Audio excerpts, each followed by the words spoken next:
Մեզ մոտ, ինչպես հայտնի է, թմրամիջոց օգտագործելը որպես այդպեսին քրեականացված չի, բայց քրեականացված է թմրամիջոցի պահելը։ Մարդիկ թմրամիջոցի կիրառումը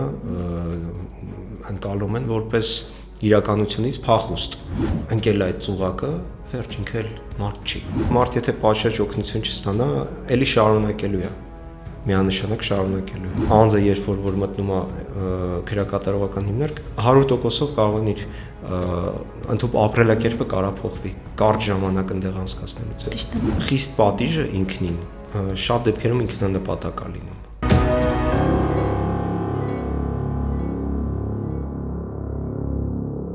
Ողջույն Աշոտ, այսօր մենք խոսելու ենք քրեական իրավունքից, բնակչության առողջության դեմ ուղղված հանցագործություններից։ Կարող եք ասել, թե տվյալ հանցագործությունները ինչով են տարբերվում քրեական մյուս հանցագործություններից։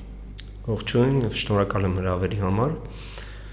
Բնակչության դեմ ուղղված հանցագործությունների ամենակարևոր սպეციფիկան այն է, որ այն թերևս առաջին հերթին խոցում է քրեական օրենսդրությունը, բայց որպես հետևանք շատ ավելի ցավալի եւ շատ ավելի մեծ ծավալի խնդիրներ առաջացնում եւ մասնավորապես առաջին հերթին թմրամիջոցների եւ հոգեմետ նյութերի ապօրինի շրջանառության պարագայում մենք այսօր եւ վերջին երևի 1 տասնամյակում կտրուկ աճ ունենք եւ այդ առումով հանցավորության դրսևորման տեսանկյունից եւ նաեւ ցավալիորեն պետք է փաստենք, որ օգտագործողների քանակն է ավելացել եւ սա պայմանավորված է բնականաբար եւ համապատասխան իրազեկման բացակայությամբ սկսած նախադպրոցական հաստատություններից վերջացած դպրոցական հաստատություններից եւ ցավով պիտի փաստել, որ նաեւ իրավապահ մարմինների ոչ արդյունավետ աշխատանքի հետևանքն է եւ այս աշխատանքը շատ դեպքերում մենք տեսնում ենք որպես շղարշ, որ ներկայացվում է թե գործ է արվում, սակայն հիմնականում մենք տեսնում ենք, որ մանր ինչ-որ թմրամիջոցների, մասնավորապես հիմնականում նաև մարիխուանայի մանր չափերի հայտնաբերման մասով այնպեսի պրես ռելիզներ են տալիս, որ թվում է թե դարի հանցագործություն են բացահայտել, սակայն իրական շրջանառությունը եւ իրական ծավալները այդպես էլ կամ մնում են չբացահայտված, կամ բացահայտման ուղղությամբ տարվող աշխատանքները գոհացուցիչ չեն։ Եվ ցավալիորեն պիտի փաստենք նաեւ այն, որ հասարակության հանրության կողմից թմրամիջոցների այս կիրառման, հատկապես սինթետիկ ծագման թմրամիջոցների կիրառման իրական վտանգը այդպես էլ չի գիտակցվում եւ ինձ մոտ էլ վստահորդներից շատերի բարեկամները, հարազատները մինչեւ կոնկրետ պահը, մինչեւ այդ անձի բռնվելու պահը կապ չունի նա եղել է օգտագործող թե իրացրել է, որովհետև սովորաբար իրացնողները նաև որոշակի քանակությամբ բնականաբար օգտագործում են, չեն պատկերացնում այս չարիքի ամբողջ ծավալը։ Դուք նշում եք, որ հիմնականում ամենամեծ վտանգը նախադպրոցական, դպրոցական տարիքից է, բայց այն հիմնական աղբյուրը, որ կա, վարույթ իրականացնող մարմինները կոպիտ ասած չեն ընկնում այդ անձանց կամ իրավաբանական անձանց կամ ֆիզիկական անձանց հետևից, որպեսզի կարողանան հասկանալ, թե որտեղից է ծագումը եկել։ Այ հետաքրքիր է, որ դեպքում է, որ տվյալ արարքը, այսպես ասած, օբյեկտիվ կողմը համարվում է քրեական, այսինքն ինչ պետք է արվի, որպեսզի մարդը գիտակցի, որ նա քրեական հանցանք է դրսևորում։ Տեսեք, սկսենք թմրամիջոցի գործածումից։ Մեզ մոտ, ինչպես հայտնի է, թմրամիջոց օգտագործելը որպես այդպեսին քրեականացված չի, բայց քրեականացված է թմրամիջոցի պահելը։ Եվ ողջամտորեն հարց է առաջանում, անձը ինչպես պիտի օգտագործի մի բան, որը որ չի ձեռք բերել եւ չի պահում իր մոտ։ Այսինքն պետք է պահես, նոր օգտագործես, որը ավելի միանշանակ այստեղ եթե նայում ենք տրամաբանական հակասություն է առաջանում եւ մեզ մոտ թմրամիջոցների կիրառման հետ կապված որևէ վերահսկողություն ըստ էության չկա։ Անձինք ապրում են իրենց կյանքը, բախվում են մի շարք խնդիրների եւ այնպես չի, որ ես ցանկացած պարագայում մեղադրում եմ, թե ինչի խրվեց մարդը, որտեվ այդ տեսանկյունից եթե նայենք, ինքը չարիք է, որը որ տեսականորեն բոլորիս սպառնում է։ հաշվի առնելով այն տենդենսները, որոնք տարածաշրջանում ու մեր երկրում կան, հաշվի առնելով օրինակ, հետ պատերազմական իրողություններ, որ մինչև այսօր դրսևորվում են եւ մարդիկ թմրամիջոցի կիրառումը ընկալում են որպես իրականությունից փախուստ եւ թմրամիջոցի կիրառման պարագայում շատերը չեն հասկանում, թե որտեղ է այն գիծը, որ արդեն առաջացնում է կախվածություն եւ այս առումով շատ մեծ վտանգ կա, քանի որ նույն հասարակ թվում է թե անմեղ մարիխուանայի կիրառումը, որ իր կախվածության եւ անձի վրա ֆիզիկական ներգործության տեսանկյունից չի կարելի համեմատել առավել ծանր թմրատեսակների հետ, բայց այնուամենայնիվ անձը շատ հաճախ չի գիտակցում, թե ինչպես հատեց այդ սահմանը։ Շատ օգտագործելուց ի վերջո սկսելու է կախվածության մեջ միանշանակ մարիխուանայի պարագայում ավելի շատ ինքը հոգեբանական կախվածություն է առաջացնում սկզբում, որովհետև նաև lifestyle-ի տեսանկյունից շատերը ասում են դե ծխում եմ, թմրում ա, ուղեղս հանգստանում եմ, սենց ինչ-որ, բայց ինքը չի հասկանում, իրականում ինքը ինչ մեծ աստիճանի վնաս է հասցնում, հենց թեկուզ այդ գիտակցության մթագնումով այն տեսանկյունից, որ ցանկացած անձ իր խնդրի լուծման համար պիտի առաջին հերթին ընդունի այդ խնդիրը եւ հետո նոր դրա դեմ պայքարի, բայց մեր հասարակությունում արդեն կան աղաղակող տենդենսներ այն առումով, որ անձը չի էլ որոշում, որ պիտի մի օր առերեսվի այդ խնդրի հետ, ինքը ընդհանրապես ասում է, լավ, դե բան կանեմ, կծխեմ, բան հայկական ժարգոնով սլենգով ասած, մի երկու ծուխ կտամ իմ համար sense հանգիստ բան, ու չի պատկերացնում, որ այդ իր ասած այդ երկու ծխից այն կողմ արդեն սկսվում է չարիքը ու այն իրականությունը, որ ինքը բախվելու պարագայում կամ շատ մեծ դժվարությամբ է հաղթարելու, կամ չի հաղթարելու ու անցում անելու արդեն այլ տեսակի թմրամիջոցների, հիմնականում սինթետիկ ծագման։ Որը առողջության համար շատ մեծ վտանգավորություն է ներկայացնում։ Այո, եւ այստեղ շատ հետաքրքիր է, որ մեզ մոտ օրենսդրական նախաձեռնություններ, չնայած որ խոստացան, բայց այդպես էլ չեղավ ոլորտը կարգավորող եւ նույն մարիխուանայի օրինականացման մասին երբ որ խոսում են, մի կողմից տրամաբանական է, որ պետքա սրերով ընդունվի եւ ես էլ սկզբունքորեն մինչեւ անմիջական այս ծավալներին բախվելը սկզբում քնչական ապարատում, հետո բնականաբար արդեն երբ որ փաստաբանությամբ եմ սկսել զբաղվել, արդեն պարզ էր ինչա կատարվում Հայաստանում, բայց մինչև այդ ծավալներին բախվելը կարող է թվա թե ոչ մի բան էլ չկա, սկզբունքորեն կարելի է մարիխուանան օրինականացնել եւ մարդը, որ էլեկտրոնային միջոցներով Telegram հավելվածից, Telegram շոփերից է օգտվում եւ գնում է, գոնե գիտի թե որտեղից, այդ հայտնի եվրոպական ասենք քաֆի շոփերից գիտի որտեղից կարող է գնել եւ ված գալու պարագայում կոպիտ ասած իմանա որտեղ է ինքը մունատ գալու։ Բայց վատ ապրանքի համար, բայց էլի այնուամենայնիվ ստեղ այլ նաեւ հոգեբանական մի ֆենոմեն կա, որ կարծում եմ բոլորին է հատուկ եւ մեր ժողովրդին էլ չի շրջանցում, դա հետեւյալն է։ Արգելված պտուղը միշտ քաղցր է։ Եվ ինչքան ավելի շատ բարեր է անձը հաղթահարում, հատկապես մանկապատանեկան այս տարիքում, եւ որ ռոմանտիկ է, արգելված ինչ-որ բաներ անելը, չգիտեմ, զենք պահելը, սառը զենք պահելը, թմրամիջոց օգտագործելը եւ այլն, ինչը մարդ ինչքան շատ բարերներ է հաղթահարում, այնքան ինքը ավելի շատ հաճույք է ստանում եւ օրինակ նույն մարիխուանայի օրինականացման պարագայում մեր երկրում շատ մեծ հավանականություն կա, որ ինքը դառնալու է սովորական եւ բացարձակ չհետաքրքրող որևէ բան։ Նույն կերպ ոնց որ օրինակ ԱՄՆ մի շարք նահանգներում կա, այդ անձինք մարիխուանան չեն էլ դիտարկում որպես թմրամիջոց։ Ինձ մոտ շատ եղած գործերով այսպես է, երբ որ մարդը բռնվում է կամ ուղարկել է օրինակ, ԱՄՆ-ից ինչ-որ բան, մաքսանենք ճանապարհով ու գալիս է Հայաստանում իրան բռնում են, որ առաջին անգամ տեսակցում եմ իրան ձերբակալվածների պահման վայրում կամ քնչականում, գալիս է ասում է, դե պարոն Սիմոնյան, ճիշտ ասած ես չեմ մտածել, որ սա առհասարակ արգելված է, որովհետև մեզ մոտ դա ոնց որ գնաս խանութից ծամոն առնես։ Այսինքն այս իրազեկվածության մակարդակը այնտեղ արդեն նենց է, որ դա ոչ մի բան է, եւ այստեղ էլ արդեն անձանց ընկալման մեջ ձևավորվում է հա դե խոտ է։ բայց այդ հադեխոտայից այն կողմ այդ գալիս են հենց այդ վտանգները, որը որ ես համոզված եմ, եթե մեզ մոտ օրինականացրեցին, դա դառնալու է անհետաքրքիր ինչ-որ զբաղմունք, ու անձինք հատկապես պատանեկան հասակում այդ էլի այդ արգելված քաղցր պտուղի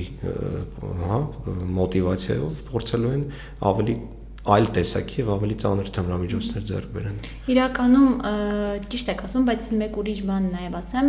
օրինակ ծխախոտը օրինականացված է, չէ՞, մարդիկ կարողանում են ծխել, դրա համար որևէ պատասխանատվություն չի նախատեսվել։ Բայց ծխախոտն էլ ինքն իրեն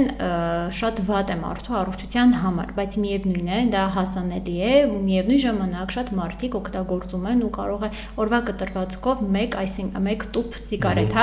օգտագործեն, ինչը որ վտանգավոր, այսինքն այստեղ այն բանը, որ արգելված է, ինձ թվում է ոչ թե արգելվածի հետ է կախված, այլ մարդու կախվածության հետ է կախված, որ մարդը կարող է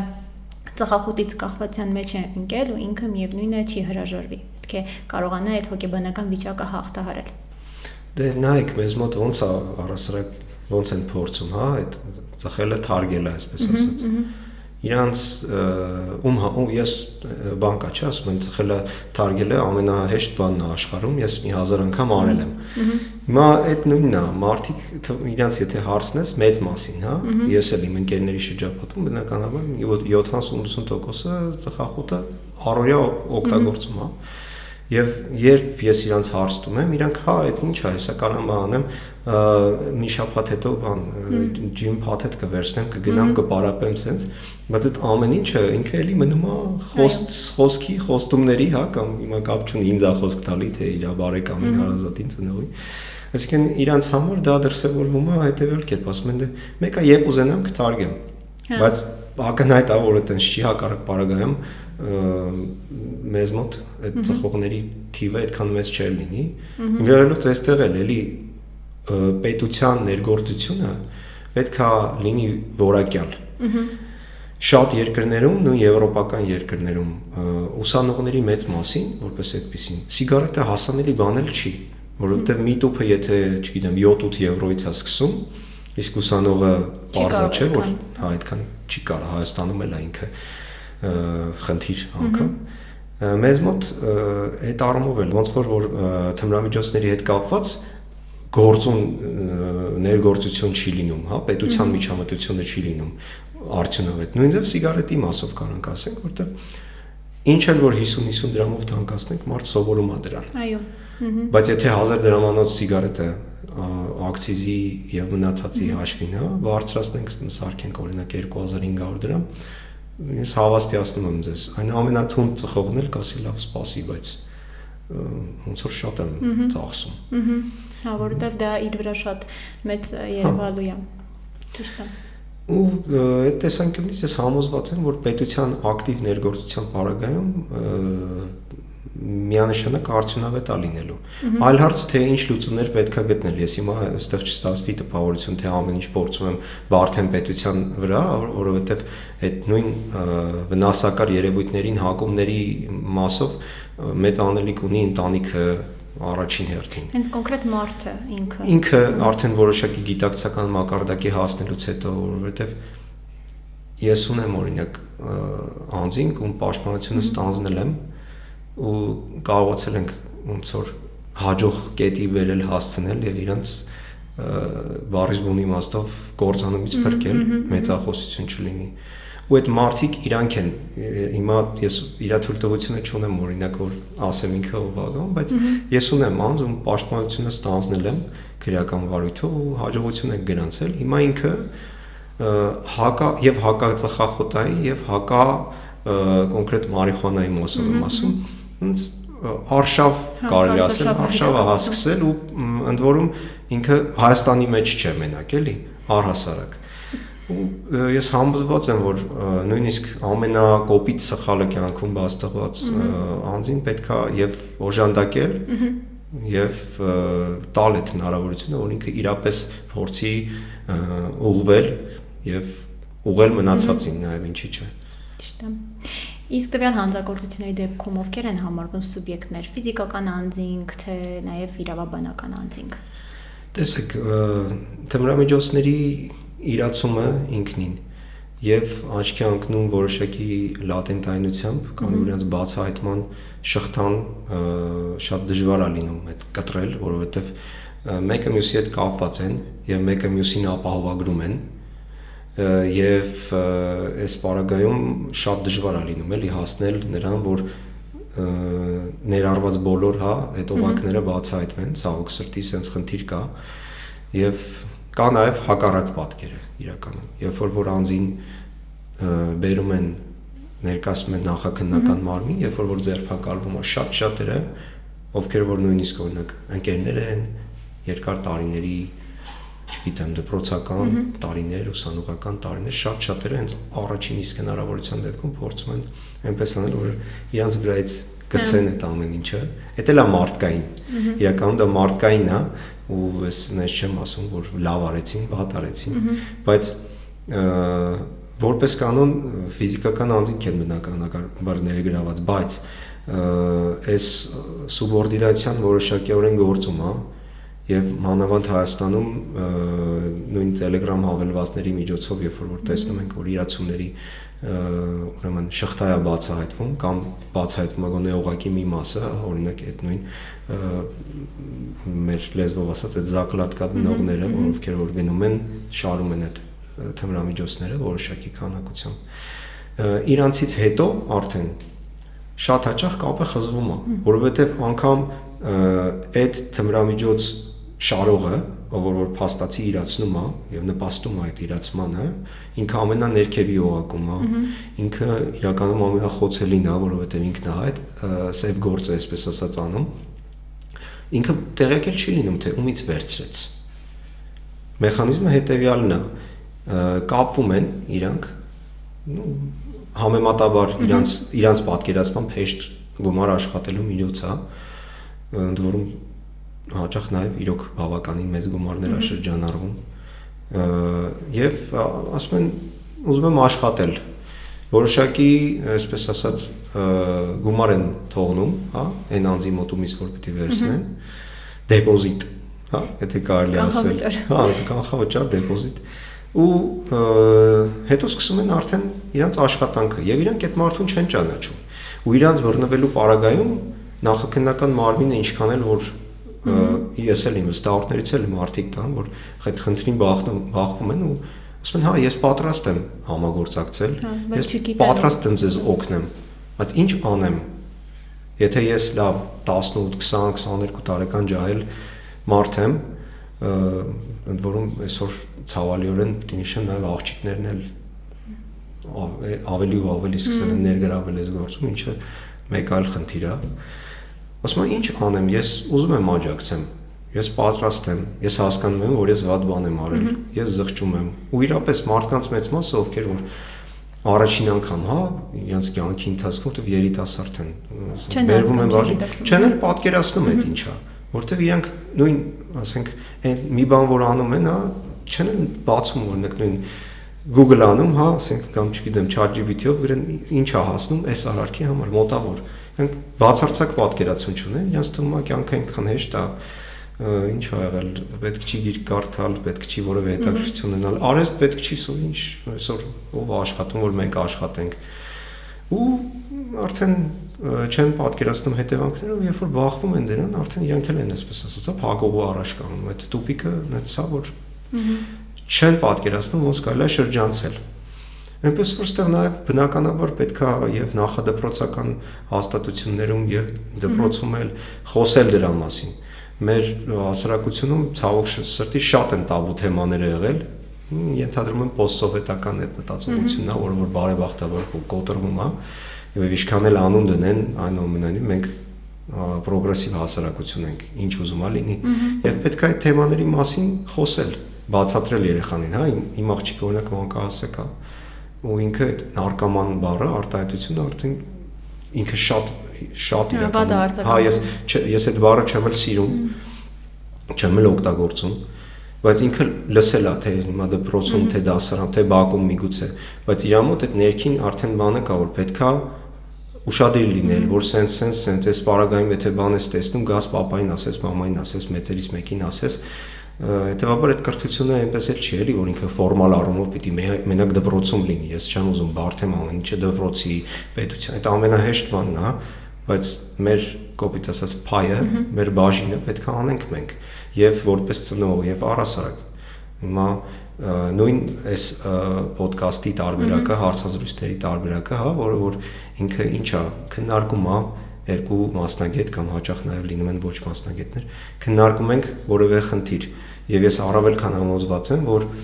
նույն այս հաղորդումը նայելով շատ հնարավոր է շատ երիտասարդներ, դեռահասներ որ ասում են գցեն բռնեն, հասկանան ինչ կարելի անել ու ինչ հանգարց պետք չի անել, հենց որ շատ շնորհակալ գործ է այս լուսաբանումը։ Իրականում նպատակը հենց այդ է, որ մարդիկ իմանան իրենց իրավունքների մասին ու հասկանան ինչ իրավունքներ ունեն ու ինչ պարտականություններ ունեն ու ոնց կարելի է օրինակ, չգիտեմ, կանխել, ում կարելի է դիմել, հիմնական նպատակը ոդկասթի դա է։ Դուք նշում եք, որ սա քրեական է, պատասխանատվության ենթարկվող արարք է, բայց կա տվյալ իրավիճակում այնպիսի մի սահման, որից որ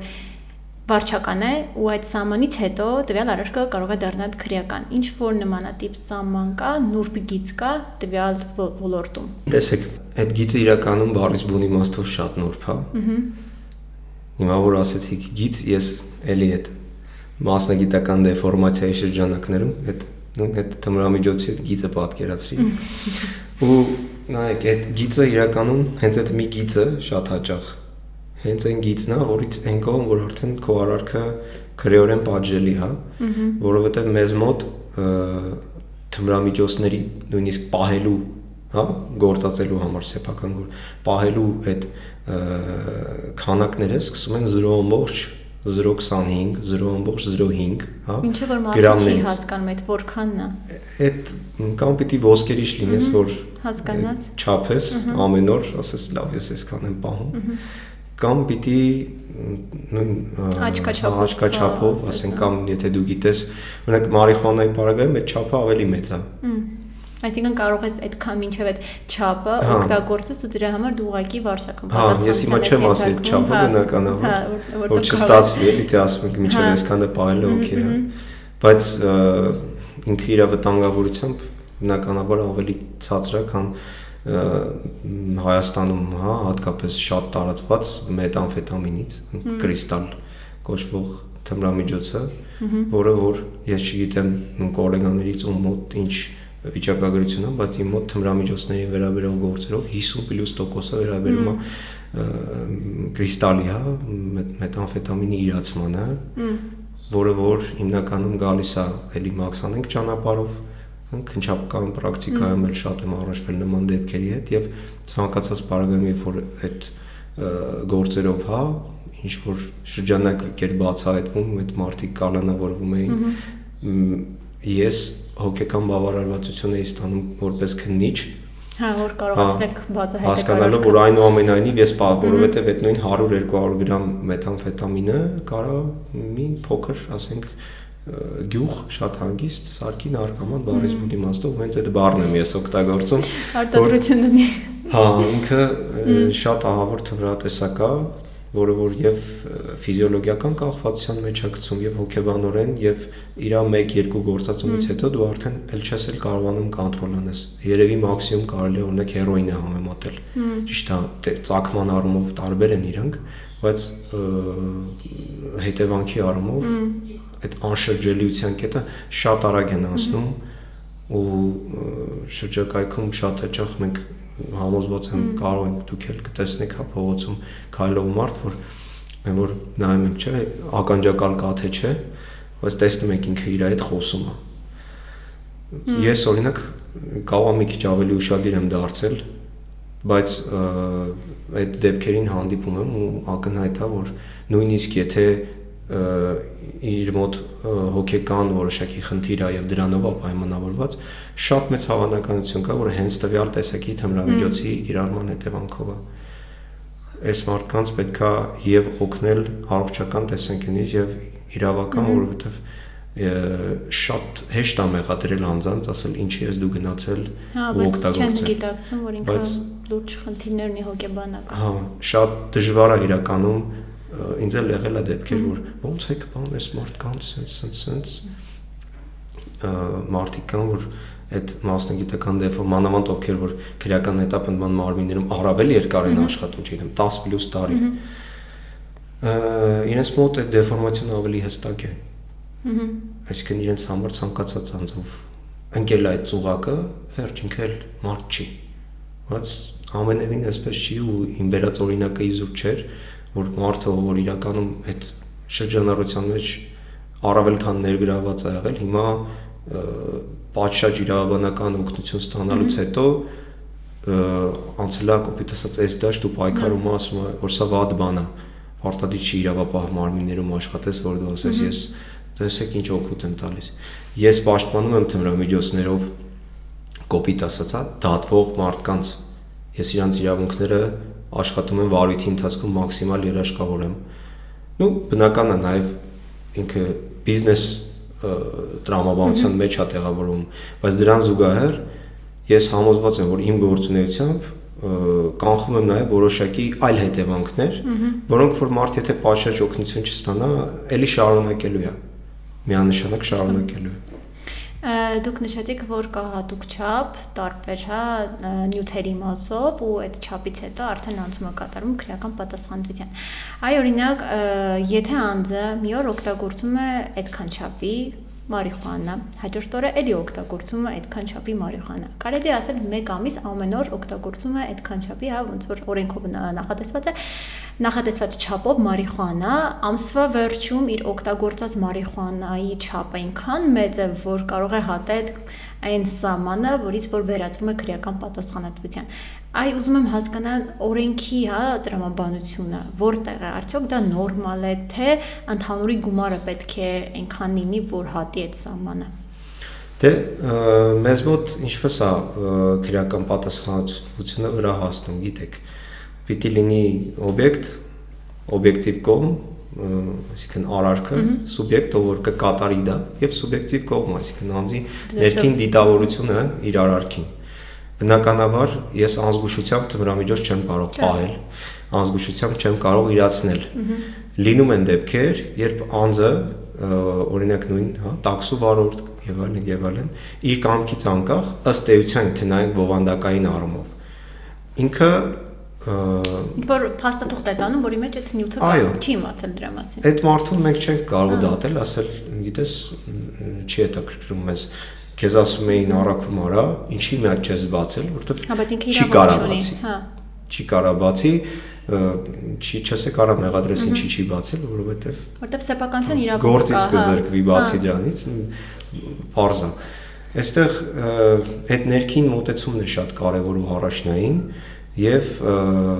չգիտեմ ցավոք սրտի թե բարեբախտաբար այդ փոքր չափերով եթե իր մոտ չի անմիջականորեն այդ ժամանակ այդ փոքր չափերով պահելու եւ օգտագործելու պարագայում ինքը էլի այդ քրեականի շեմը չի անցնի մի քանի անգամից հետո անցնում է նույնիսկ մարիխուանան էլի նույն դիտողի մոտ տպավորություն չթվա թե ես ակամայից ռոպագանդա եմ անում որ քիչ-քիչ ծխեք կամ մարիխուանան օքեյ է 3-4 անգամ այդ նույն, չգիտեմ, տարբեր ձևերով են օգտագործում, օրինակ կաթոցի չի, պետք է, ասենք, պարզա, որ այդ շեմը անցնելու է։ Բայց նաև պիտի թմրատեսակների, թմրամիջոցների հետ կապված գործերով պիտի նախաքննությունը հետևյալ կերպ գնա։ Ինչ է ուզեցել մարդը անի եւ ինչ է փաստացի ստացվել։ Եթե անձը իր կամքից անկախ ուղեբեռ տարել որտեղ բան կա, դու պիտի պարտավոր լինես որպես նախաքննական մարմին այնպես գործը քննել, որ այդ ամբողջ օբյեկտիվ իրողությունը բացահայտես եւ ոչ թե առաջնորդվես այն բանով, որ հա դե սա մոտը բռնվել է, հետևանքը կա, չափը կա, լավ, սա ուղարկենք դատարան, թող գնա կործանվի։ Որտեւ այս տրամաբանությամբ շատ ճակատագրեր հաստատ ընթացքում կործանվել են եւ ցավոք, եթե այդ տրամաբանությամբ քննվեն գործերը, ելի կշարունակվի այդ ճակատագրերի խեղումը։ Շատ կարևոր է հասկանալ, այս մարդը իրականում գիտակցել է, թե ինչ է անում, թե ոչ։ Մյուս կողմից ես համաձայն եմ նույն պաշտպանական մեխանիզմներում հաճախ փաստաբաններ օգտագործում ասում են դե չգիտեր, դե ինչ աներ, դե չէր կարա իմանար ու նախաքննական մարմնի քննչականի աշխատանքի ամբողջ բովանդակությունը հենց դրանում է լսել բոլոր կողմերին, հա, որպես օբյեկտիվ գնահատող, որովհետև քննչական մարմինը որքան էլ որ հանդիսանում է մեղադրանքի կողմ ըստ էության, այնուամենայնիվ նա պիտի գործի այնպես, ինչպես գործում է դատավորը, կամ պիտի գործի դատավորը, հա։ Բայց ցավոք մեզ մոտ այդ նախատրամադրվածությունը բռնված անձի, կասկածվող անձի նկատմամբ հիմնականում այն ուղղությամբ է, որ հա դե եթե արարք արել, ուրեմն սպասի մի հատ արագ մեղադրող ապացույցները բան անենք, հավաքենք, տանենք, կալանավորենք, հետո ընթացքում կերևա, հետո տեսնենք, կալանավորենք, տեսնենք, եթե պաշտպան կգա, կհասկանանք, տենանք ինչ ենք կարող անենք, եթե պաշտպան չի գա, ինչ ա 1 2 կերկարաձգենք կանանք։ Դատարանը կբավարարի, կտեսնի, որովհետև ցավով պիտի արձանագրեմ, որ դեռևս ոչ բոլոր դատավորներն են, հա, ամբողջությամբ հանդես գալիս որպես մարդու իրավունքի պաշտպանության երաշխավոր, բայց սա դատավորի համար պիտի ուղենիշային լինի, ինքը պիտի իմանա, որ եթե մի կողմում քննիչն ու դատախազն են, իսկ մի կողմում անպաշտպան եւ ծակոտված հագուստով եւ առանց փաստաբանի նստած մարդ, ինքը պիտի իմանա, որ առաջին հերթին նա այդ նստած մարդու պաշտպանն է, բայց իրողությունները մի քիչ տարբերվում են, ըստի ես այնուամենայնիվ խորհուրդ եմ տալիս հատկապես թմրամիջոցներին վերաբերող գործերով, երբ որ անգամ եթե կանչում են, հա, օրինակ սովորական այն որ զանգով շատ հաճախ ինչ է էլի ըստ էության այնպես չի որ եթե զանգեցին պիտի գնաս։ Հա, դա դասխալ պետք է այդ պրակտիկան կա ու ամեն դեպքում ես չեմ մեղադրում քննիչին, եթե քննիչը զանգում է ու գնում են, հա, եթե հետագայում խնդիր է առաջանում, կարելի է ճակերտավոր, հա, մեղադրել կամ հանդիմանել պաշտպանյալիդ, հա, կամ post factum իհարկե, որովհետև պիտի աշխատես ըստ եղածի։ Պետք է ընդհանրապես այդ բaragայում գնալ փաստաբանի ուղեկցությամբ, որովհետև դու երբեք չես կարող նախատեսել, թե ինչ իրավիճակ կարա վրա հասնի։ Շատ հավանական է քեզ կանչեն որպես վկա, բայց իրավիճակը այնպեսին լինի, որ քեզ մեղադրյալ են էլի դիտարկում։ Հատկապես կարող է այնպիսի ինֆորմացիա տաս, որը այդպես չէ, հա, շփոթմունքից ելնելով կարող է լրիվ սխալ տեղեկություն տաս, ինչը կարող է ի վնաս քեզ աշխատի։ Միանշանակ ճիշտ եք, այդպիսի դեպքեր շատ ալին, երբ ցեյտնոտի մեջ ընկած, հոմոտ երբ որ այդ կենսագրություն չեն ունենում, հա, հետագից չեն ունենում հանցավոր, առաջին անգամ տարել են քննչական, առաջին անգամ դատարան, մարդը չգիտի ինչ է անգամ խոսում, կարող մի բան խոսի, հետագայում վերցնեն դա նույն միջնորդության մեջ գրեն, որ սենց բան ասել, հիմա էս է ասում, կամ սենց բան։ Հա։ Այդ առումով ու ընդ որում էլի կստացվի, որ ես դատավորներին եմ մեղադրում, բայց այստեղ մեղադրելու խնդիր չի, ընդհանրապես ողջամիտ ակնկալիքն է, որ դատավորներն պիտի անկախ ծանրաբեռնվածությունից, անկախ իրենց առօրյայից, անկախ ցանկացած խնդրից պիտի փորձեն բովանդակությունը նայեն։ Գործի մեջ եթե անձին վերում ներկայացնում են կալանքի, դու չպիտի նայես, հա, ինչպես ասենք, շոր կարելու նման չի, հա, որ մոդելը կա, ինչ որ ռոբոտացված մի հատ գնով կայացնում ես, դու պիտի նայես այդ ենթադրյալ վերագրվող հանցանքի էությունը եւ տեսնես արդյոք այս մարդուն առասարակ կարելի է եւ պետք է թեկուզ մի օրով թողնել, որ ինքը մտնի քրեակատարողական հիմնարկ, որովհետեւ անձը երբ որ մտնում է քրեակատարողական հիմնարկ 100%-ով կարող է իր ընդհանուր ապրելակերպը կարա փոխվի կարճ ժամանակ այնտեղ անցկացնելուց հետո։ Օրինակ նմանատիպ դեպքերում պատժատեսակները տարբեր է, չէ՞ լինում, կամ տուկանք են, հա, վճարում կամ ազատազրկում կա, ու նույնիսկ մի դեպք հիշեցի, իրական դեպքեր, որը դատավարական, հա, ընթացքում անձը մեղադրվում էր սեփականության դեմ ուղղված հանցագործության համար, գողություն էր արվել ու դատավորը շատ հետաքրքիր հարցվեց, ասեց, եթե հիմա տվյալ քեզ ոնց որ ազատազրկում որպես պատիժ, հա, կիրառեմ, արդյոք դա տուժողի համար լավ կլինի, իրականում ես ինքս իմ կարծիքը հայտնեմ, որ նմանատիպ դեպքերում ոչ թե մարդը պետք է ազատազրկման, հա, պատիժ կրյալ, ինքը հակառակը պետք է գտնվի ազատության մեջ, աշխատի եւ այդ գումարը, աշխատած գումարը դա տուժողին, ինչի իմ կարծիքով ավելի հավասարակշիռ հա կլինի իր արարքի ու նաեւ հետագայում արարքի դիմաց հա հատուցելու մասով։ հիմա նույնն էլ այս դեպքում, երբ որ մարդում պատիժ են նշանակում ազատազրկում, որպես այդպիսի մնում է, հա ձեր ասացի նման նստում է, հա կալանավայրում, որտեղ որ կարող է իր այլ տեսակի մարդիկ լինեն, ու ինքը ընկնի տվյալ մարդկանց ազդեցության տակ ու որպես այդպիսին ինքը չփոխվի։ Իսկ մենք ինչպես գիտենք, պատիժը ինքը ունի տարբեր, հա, նպատակներ, թե կանխարգելիչ բնույթ, թե նաև դաստիարակչական առումով է, ու այս մասով ուզում եմ ձեզ հարց տալ, թե ձեր կարծիքով նմանատիպ դեպքերը, որոնց համար կան նաև պատիժներ, ինքը որպես այդպիսին կանխարգելիչ բնույթ ունի, թե կամ պրակտիկայում ինքը ունեցել է կանխարգելիչ բնույթ, թե չի ունեցել։ Ես համոզված եմ, որ խիստ պատիժը ինքնին շատ դեպքերում ինքնանպատակ է լինում։ Հա։ Որովհետև երբ որ դու անձին պատժում ես, հա, կարելի է անգամ դաժե կարելի է երեխաների հետ կապված այդ նույն օրինակը բերել։ Երեխային կարող ես պատժել, ասել որ դու էս մի բան արեցիր, դու սրա համար պատժվում ես, որ էլ չանես։ Բայց նաև այդ պատժվելուն զուգահեռ, ու այդ պատիժը կրելուն զուգահեռ անձի մեջ կապ չունի տարիքը, որովհետև մենք ամեն մեկս մի քիչ էլ երեխա ենք մնում միշտ։ Անձի մեջ այդ ներքին այդ ռուսերեն լավ բառ կա աբիդան։ Հա։ Այդ աբիդան մնում է, որ ես տեսեք մի անգամ սենց բան արեցի, այս ինչ ձևի իմ հետ վարվեցին։ Ես կարծում եմ, որ նույն բնակչության դեմ ուղղված հանցատեսակներով շատ կարևոր է որոշակի շեղում անցում կատարել այս դասական խիստ պատիժներից եւ առասարակ ես հակված եմ նրան, որ նույն օրինակ հանրային աշխատանքները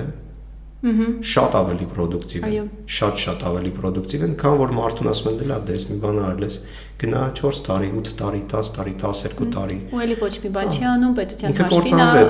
ապրում, այո։ Ինքը կործանվեց, պետությունը իր սնունդը եւ մնացած բաները հոգումը, հա, վերջի ժամանակահատվածում այդ առումով որոշակի բարելավումներ կան, բայց նաեւ կա նաեւ խայտարակ ուղղակի վիճակագրություն ԿԿ-ներում մահերի մասով։ Հա։ Այս մասով ես ինչքան որ տեղեկացված եմ, այսպիսի խայտարակ վիճակագրություն երբևէ չի եղել։ Եվ ինչքան էլ որ հիմա պետությունը ասի, որ ես անում եմ այս ռեֆորմը, ցանկացած ընդդիմախոս, հա, անկախ իր մոտիվացիաներից քաղաքական, թե ես զուտ խոսում եմ այն ինչ որ կա։ Կասի եղբայր, բայց կամ դիկին, կասի դե մեր նախարարը դիկին է, կասի, բայց ոնց եք դուք sense բան ասում, հիմա տես թվերի մահը դուք կամ մեզ եք դնում ինչ-որ մարդու կամ ինչ-որ այլ բանի տեղ, կամ ձեզ կոնկրետացեք ու հասկացեք ինչ եք ուզում անեք, եթե ուզում եք այնց անեք, որ մարդիկ բանտ ընկնելու վախից անեն այլ բաներ, այդ լավ տեղ չի տանելու, որովհետև այդ վաղ մյուսօր տեղափոխվելու է փողոց։ Բայց եթե ձեր նպատակն է, որ հանցակ կատարած անձը ուղղվի, հա, սոցիալական արդարություն վերականգնվի, եթե կան տուժած անձինք, այդ անձանց հետ կապված արդարության զգացումը, հա, իրանց մեջ վերականգնվի։ Նու այս բaragայում հիմնականում իհարկե այլ հարաբերություններ են խոցվում եւ այս գործերով քիչ է լինում, հա, որպես այդպեսին տուժող լինի։ Բայց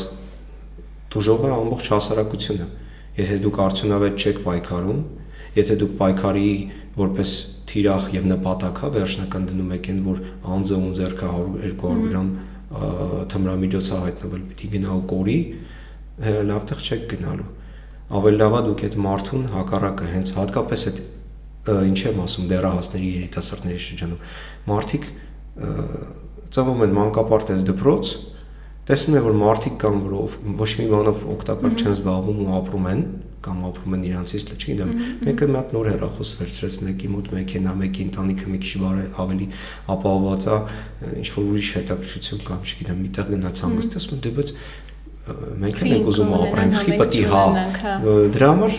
իրանք պետքա այդ հանրային աշխատանքը ես կարծում եմ շատ ճիշտ միջոց կլինի, թեկուզ շատ մեծ, հա, եթե ժամանակով լինի, եւ այս պարագայում ես վստահ եմ, որ նույն թմրամիջոց պահելու հետ կապված կամ նույնիսկ որոշ դեպքերում իրացնելու հետ կապված, որպես իրապես արդարացի եւ ամենակարևորը արդյունավետ, որովհետեւ տարբեր բաներ են, պատիժը կարող լինի արդարացի, հա, իրացման համար ապացուցված մեղադրանքով անձին, հա, ասենք 12 տարի դատապարտեցին, ինքը սկզբունքորեն արդարացիա, բայց արդյունավետ է թե չէ։ Այդ ոչ մեկ չգիտի։ Ես կարծում եմ, որ այնուամենայնիվ անձին մենակ պատժելով չի, դու պիտի իրան մղես, որ ինքը հասկանա, որ այն գումարը, որը որ օրինակ ինքը, չգիտեմ, մտածում էր, որ կարար աշխատել, չի կարացել, մեկ, եւ հակառակը ինքը հանուն բարօրության կապ չունի փողոց կմաքրի թե ինչ կանի, ինքը լավ գործ է անում։ Ինքը ուզի դա անելու է ամենակարևորը, ինչ պիտի անի։ Հետո սովորություն կդառնա մարդու համար ու երբ որ ինքը արդեն դուրս գա, հա, արդեն զգա ազատության համը, կարելի այսպես ասած, ինքը արդեն սովոր է, որ պետք է աշխատի։ Ընդ որում գումարով, արդեն այդ պարագայում, հա, ընդ որում գումարով ու դա կարող է շատ մեծ փոփոխություններ ունենալ իր ներքին, հա, եսի համար։ Միանշանակ։ Այո։ Աշոտ ջան, շատ հետաքրքիր զրույց էր, իսկապես այն թեման է, որը ինքը շատ նուրբ է ու շատ խոցելի է։ Շատ շնորհակալություն ձեզ հետաքրքիր քննարկման ու արդյունավետ տեղեկության համար։ Ես եմ շնորհակալ։